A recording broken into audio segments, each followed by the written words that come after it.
Oh hey cruisers, First Mate Stuff here, and welcome aboard to the Weekly Helm Report, where the seas are salty, the news is spicy, and the itineraries are anything but predictable. We are covering 2 weeks of news this week since Captain Dan and I set sail last week on the MSC World America for a whole week.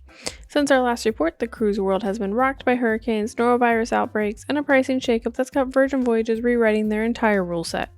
We're diving into every twist, turn, and tropical detour, so grab your ginger tea, secure your sea pass, and let's sail straight into the chaos, because this week, calm seas are just a rumor. So we're going to start with Norwegian.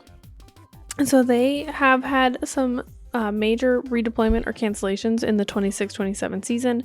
So they announced a significant amount of shuffle of ships and home ports, which resulted in over 50 sailings being canceled in late 2026, early 2027.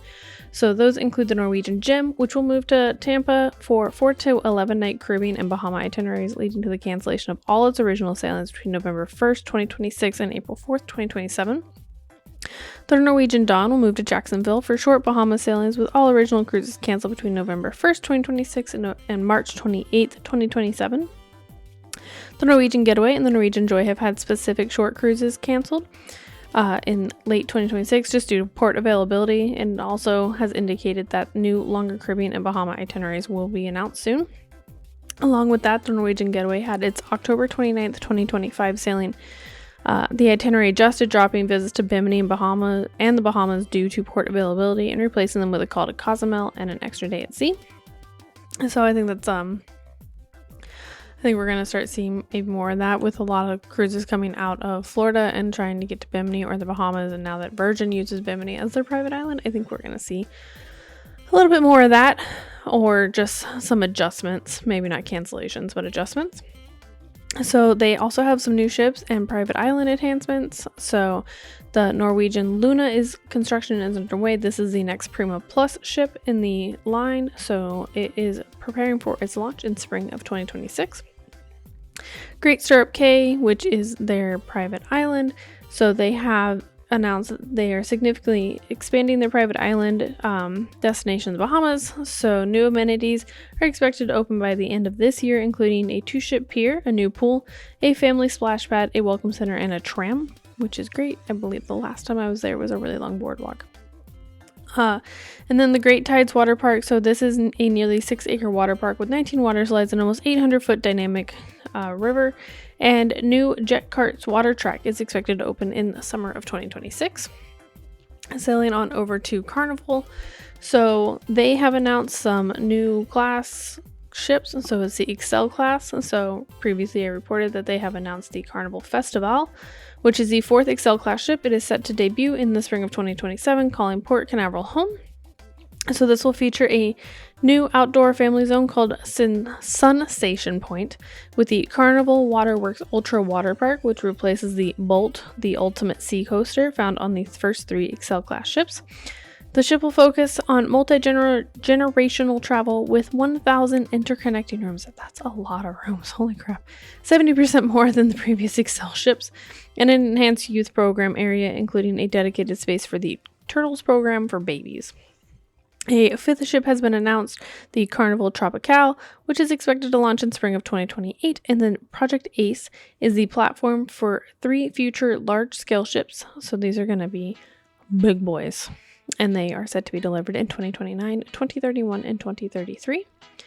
So they also have had some destination enhancements. So Relax Away Half Moon Cay is undergoing an expansion, including a new pier to accommodate the larger Excel class and Project A ships. These enhancements are expected to be completed by summer 2026. And Mahogany Bay, which is in Roatan, Honduras, will be renamed Isla Tropical in 2026 and will be expanded to include a pool with a swim-up bar. Captain Dan would be very happy to hear that. So, and then finally, this isn't just a Carnival thing, but this is for all cruises going out of Port Canaveral. So effective October 1st of this year, the parking fee for Port Canaveral Cruise Hub for all cruise lines will increase to $20 per day. This is still much better than Miami, which is $35 per day. Disney was pretty quiet this week, or the past 2 weeks. So Disney it's just Disney Visa card members can now receive a $250 onboard credit for on select fall sailings. So if you are a Disney Visa card holder and you are looking at a cruise, see if it's one of those sailings. Royal Caribbean, so they announced some new ferries for the Royal Beach Club. So Royal Caribbean unveiled vibrant ferries that will service guests for the upcoming Royal Beach Club Paradise Island in the Bahamas. So it'll ferry you from, I believe it was Nassau, over to their little island. So they're very bright, they're very pretty. I saw some pictures on the internet this week. Details were provided this week for the upcoming Royal Amplified Transformations planned for 2026. So the Ovation of the Seas is their Alaskan adventure starting in the spring of 2026 will include a revamped pool deck, new nightlife at Sound Cellar, and a new international cuisine. The Harmony of the Seas will get a mini season from Barcelona in May 2026, and then full time for Port Canaveral in August, featuring an expanded casino. Just what I need. More ways to spend money. And then the Liberty of the Seas will be sailing from Southampton in England in the summer of 2026 after its makeover, which will include the Perfect Storm water slides. So much like the rest of the cruise lines, there were itinerary changes this week for all of them because of Hurricane Umberto, and then Tropical Storm Imelda, I think was the name. I don't know. It almost got us on our cruise. So they had some changes, so multiple ships' itineraries in the Caribbean and the Bahamas were altered in late September to avoid Hurricane Umberto and other tropical weather systems. And then the big one for them, again, I hate to say again, but it seems like it happens to them a lot. So there was another norovirus outbreak on the Serenade of the Seas towards the end of its one-way passage from San Diego to Miami. So there was 94 passengers and 4 crew members that fell ill with norovirus. If you've never had it, it sucks. It just sucks. It's very common on cruise ships because people are gross and they don't wash their hands. So, and then everybody's touching everything, and you see it a lot with the buffets because people are picking up the spoons and then they're picking up forks and they're putting stuff in their mouth, or they're grabbing that croissant and putting the croissant right in their mouth. So please, please, please, before you go into a buffet anywhere, when you're on a cruise ship, there are hand sanitizer stations everywhere. Use them. I can't tell you how many times I washed my hands or hand sanitized my hands this past week while we were in the World America, because I can't get sick right now. So speaking of the World America, so MSC, they have launched a bold new initiative to filter seawater into mineral-enriched drinking water. So this debuted on the MSC World Europa and is rolling out fleet-wide. This eliminates over 244,000 plastic bottles per month. Water will be served in reusable glass bottles with refill stations and branded flasks available. It'll be available in still and sparkling, and it is included in your beverage package. And I think that's really cool. I know that on our World America cruise, we were getting water. It was in water bottles called Roxanne water.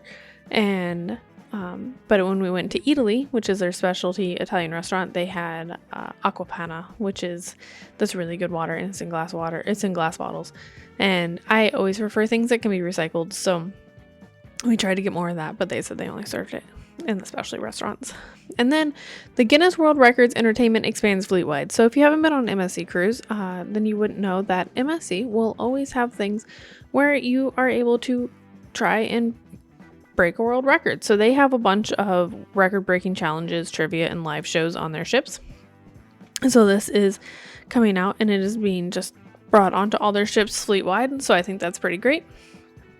And then the big one for this week, Virgin. So Virgin rolled out, they're ditching their one-size-fits-all fare, if you will, and they're introducing a new pricing tier for Sea Terrace and below. So this isn't going to include anything with the Rockstar or the Mega Rockstar suites, but there will be 3 tiers now. So there will be the base tier, lowest price, non-refundable, basic Wi-Fi, dining options 15 days prior. So it's very basic. It's their lock-it-in rates, their red hot rates, whatever you want to call it. That is what it's going to be. They're essentials. So this is going to be your classic Wi-Fi, 45 days dining window. So that means 45 days out from sailing, you'll be able to book your dining. You can book your dining when you get on board. So that's not a whole lot. Name and cabin changes allowed for sailors.